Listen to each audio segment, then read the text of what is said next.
اور آپ کو اپڈیٹ دیں گے حافظ آباد سے ڈسٹرکٹ رپورٹر میاں حسنین ظفر کی رپورٹ کے مطابق تھانہ وننے کے علاقے بالکی میں شفاق ماں نے مبینہ طور پر 4 سالہ بیٹی کی معذوری سے تنگ آ کر قتل کر دیا۔ خاتون نے اپنے شوہر سے طلاق لے کر شادی کر لی تھی۔ موجودہ شوہر سے بھی خاتون کے بچے تھے۔ تھانہ وننے کے علاقے بالکی میں شفاق ماں نے مبینہ طور پر 4 سالہ بیٹی کی معذوری سے تنگ آ کر قتل کر دیا۔ خاتون نے اپنے شوہر سے طلاق لے کر شادی کر لی تھی۔ موجودہ شوہر سے بھی خاتون کے بچے تھے۔ بچی کے والد نے الزام عائد کیا کہ میری بیٹی کو قتل کر کے اس کو دفن کر دیا گیا، مجھے بتایا تک نہیں گیا۔ پولیس کا مقدمہ درج کرنے سے انکار، پولیس ملزمان کے ساتھ ساز پاس ہو گئی۔ شفاق ماں نے مبینہ طور پر اپنی معذور 4 سالہ بیٹی قتل کر دی۔ بچی کے والد کا کہنا ہے میری بیٹی کو اس کی ماں اور ساتھیوں نے قتل کیا ہے۔ بچی کی لاش کا پوسٹ مارٹم بھی نہیں کروایا گیا۔ میری سابقہ بیوی میری بیٹی کی معذوری سے تنگ تھی۔ دوسری جانب پولیس کا مقدمہ درج کرنے سے انکار، بچی کے والد نے عدالت سے رجوع کر لیا۔ بیوی کو کچھ عرصہ قبل طلاق دے دی تھی۔ میری سابقہ بیوی نے اپنے بھائی اور ساتھیوں کی مدد سے میری بیٹی کو قتل کیا۔ پولیس تھانہ وننے کے بیٹی کے قتل کی درخواست لے کر گئے۔ ایس ایچ او نے کہا جاؤ ہم آپ کا مقدمہ درج نہیں کریں گے، جا کے تم عدالت سے رابطہ کرو، اگر عدالت آرڈر دے تو ہم مقدمہ درج کر لیں گے۔ پولیس کا موقف ہے کہ واقعے کی انکوائری کر رہے ہیں۔ قتل ہونے والی 4 سالہ معذور بیٹی کے باپ نے آئی جی پنجاب اور وزیر اعلیٰ پنجاب سے واقعہ کا نوٹس لے کر انصاف کی فراہمی کا مطالبہ کر دیا۔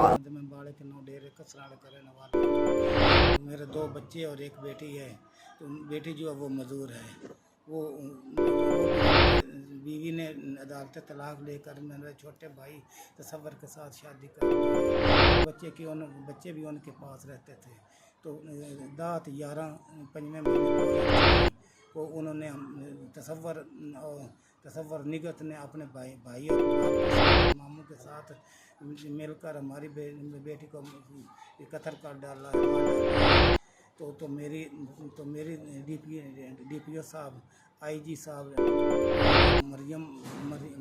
وزیر اعلیٰ مریم نواز صاحب سے میری کرتا ہوں کہ میرے قاتلان جلد از جلد پکڑ کر سخت سزا دلوائی جائے، اور مجھے بھی مارنے کی دھمکی دیتے ہیں۔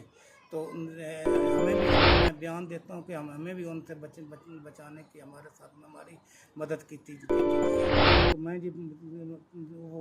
انہوں نے مجھے دھمکی دی مارنے کی، تو میں ان کے آگے کبھی کہیں چھپا رہتا ہوں، کبھی کبھی چھپا رہتے، وہ کبھی ادھر سے ہمارے ساتھ گزر جاتے ہیں۔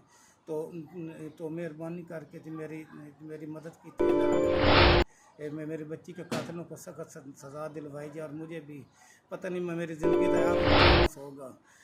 تو میں سب سے ہاتھ جوڑتا ہوں کہ میری مدد فرمائی جائے۔ عدالت میں خرچہ چلتا رہا، تو پھر یہ 9/5/2024 کو عدالت سے ناجیہ بطول عدالت سے میرے کو خرچہ لے کے گئے نے۔ بچی بالکل صحت مند تھی، تندرست تھی۔ تو 11 کے درمیانی رات کو انہوں نے مار ڈالا، ان کو مار ڈالا ہے۔ ریاض احمد، سعید احمد، نوید احمد، عصمت اللہ انصر، ان کا ماموں انصر ہے، انہوں نے سب مل کر ان کو مار ڈالا ہے۔ تو مجھے پتہ ہی نہیں چلا، کسی نے مجھے فون ہی نہیں کیا، نہیں مجھے بتایا۔ اچھا، آپ کو خبر کیسے اچھا آپ کو بچے کے قتل کی خبر کیسے موصول ہوئی؟ سب مجھے ایک مہینے میں 5 چھٹیاں ہوتی ہیں۔ کیا کام کرتے ہیں؟ میں ہائی وے میں کام کرتا ہوں۔ تو مہینے کی مجھے چھٹیاں ہوئی ہیں، تو میں اچانک گھر گیا ہوں۔ تو آگے کھا پی کے بیٹھے رہے۔ میں نے پوچھا یہ کیسے لوگ ہیں؟ انہوں نے کہا کہ آپ کی بچی جو ہے وہ دفن